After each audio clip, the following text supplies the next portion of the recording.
Assalamualaikum warahmatullahi wabarakatuh.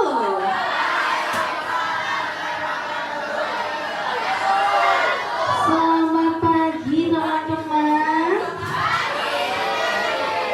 Kaifa halun? Alhamdulillah baik semuanya. Senang sekali hari ini saya Dina Kurnia Fitriani bisa bertemu dengan kalian yang tentunya sangat luar biasa ya. Semangatnya sangat energik sekali pagi ini. Boleh tepuk tangan untuk kita semuanya. Oke, izinkan saya. Siapa tadi nama saya?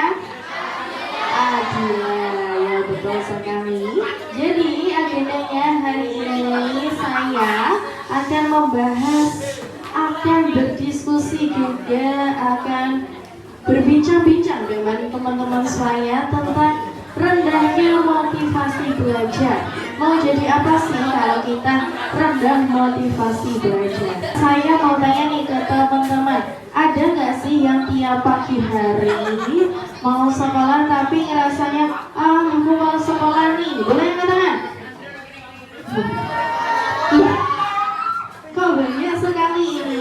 Oke, nggak apa-apa. Hari ini kita akan membahas gimana sih caranya biar kita lebih semangat lagi buat sekolah ya. Nah, pelajar saat ini tuh lebih suka, lebih semangat kalau menggunakan HP dan sosial media, benar nggak? Lebih suka lagi nongkrong sama teman-teman, benar nggak? Lebih suka lagi main game online, benar nggak? Ya, penyebab kenapa kita malas itu ada dua faktor. Yang pertama dari diri kita sendiri atau inter, dan juga dari luar atau dari lingkungan. Pertama kita akan membahas tentang penyebab dari dalam diri kita sendiri. Nah, motivasi ini seringkali rendah berakar karena faktor-faktor yang dialami oleh pelajar. Yang pertama adalah tidak punya cita-cita. Karena tidak punya cita-cita ini, kadang kita berpikir, gawe apa sih belajar? Oh ya kita tinggal menikmati hidup gitu ya. Gak boleh guys, karena sejatinya belajar itu penting untuk nantinya kita kehidupan kedepannya nanti kita mau jadi apa. Oke, selanjutnya penyebabnya adalah rendahnya percaya diri. Nah, ini biasanya dialami oleh orang-orang yang biasanya udah pede terus ikut lomba. Selanjutnya faktornya adalah takut salah dan diejek. Siapa yang relate takut salah dan diejek? Nah, kadang ya ini biasanya terjadi di kelas-kelas biasa, kayak gurunya tanya apa gitu. Sebenarnya kita tahu kok jawabannya, cuma kadang kita kak Bikin kamu yang jawab salah izin. Terakhir adalah merasa belajar tidak berguna. Kalau kita tidak tahu tujuan, wajar kalau capek di jalan. Jadi mungkin habis ini silahkan teman-teman dicari-cari lagi. Aku minatnya di mana sih? Nanti aku pengen jadi apa? Nanti silahkan belajar yang sesuai dengan minat bakat teman-teman tersebut. Penyebab ekstern atau penyebab dari lingkungan. Nah, faktor-faktornya ada 4 ya teman-teman. Yang pertama, pengaruh HP dan sosial media. Dari HP dan sosial media itu kan kadang kita menemukan banyak sekali hal-hal positif. Namun tidak memungkiri bahwasanya di HP juga banyak hal-hal yang negatif. Selanjutnya, penyebab yang kedua adalah lingkungan yang kurang mendukung. Nah, lingkungan pertemanan yang kurang positif, motivasi dapat membuat siswa terbawa arus. Biasanya gini, kalau kamu kumpul sama orang malas, maka kamu juga jadi pemalas. Sebaliknya, kalau kamu kumpulnya sama orang-orang rajin, kamu juga bakal ikut rajin. Jadi, pilihlah pertemanan yang sehat. Bukan berarti saya membatasi bahwasanya nggak boleh berteman sama itu. Silahkan berteman pada siapa saja, tapi silahkan membatasi diri. Yang negatif jangan diikuti seperti itu. Selanjutnya, faktor yang ketiga adalah kurangnya role model. Teman-teman tahu role model?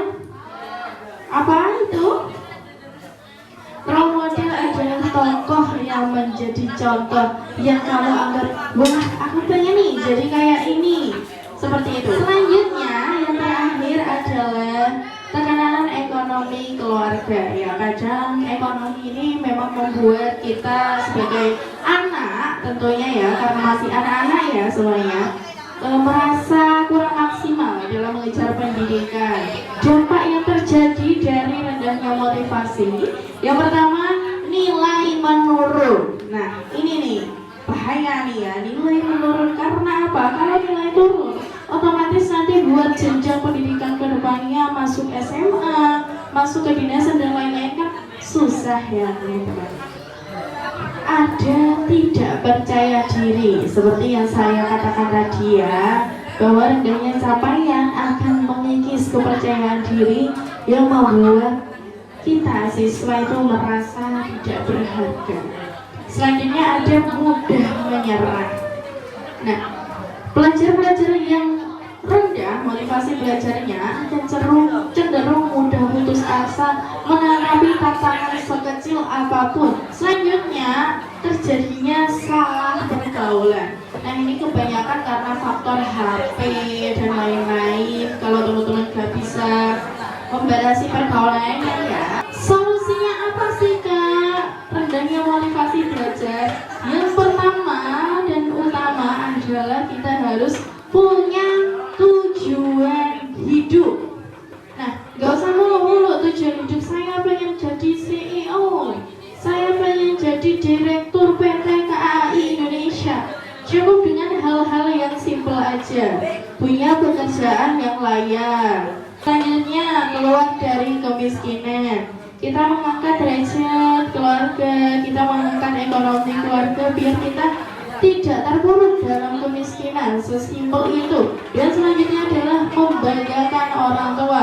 Teman-teman pengen kan membanggakan orang tua? Ada tantangan 7 hari bangkit belajar. Ini teman-teman bisa ya diterapkan di rumah dengan cara hari pertama teman-teman silahkan menuliskan satu mimpi di hidupmu. Mana mimpi ini akan menjadi panduan motivasi. Selanjutnya di hari 2 sampai di hari ke-6 silahkan belajar selama 30 menit dalam seharinya. Boleh lebih, boleh banget. Belajar gak harus tentang pelajaran sekolah, boleh-boleh ilmu lainnya yang bisa teman-teman akses di gawai di internet. Di hari ke-7 silakan teman-teman evaluasi diri. Apa yang sudah teman-teman capai, apa peningkatan-peningkatan yang ada dalam waktu hari 2 sampai hari ke-6 itu. Pendidikan adalah jalannya perubahan, jalan satu-satunya untuk meraih mimpi dan mengubah nasib. Bukan hanya untuk diri sendiri, tapi untuk Bojonegoro yang nantinya akan bermulia, makmur, membanggakan, dan untuk Indonesia yang tentunya akan menjadi emas di tahun 2024. Seperti itu ya teman-teman. Saya mengucapkan dan saya mau gimana caranya berpintar ngomong. Bagaimana caranya biar pintar ngomong? Ya, pintar ya kayak gini ya. Caranya adalah yang pertama kalian harus banyak-banyak baca.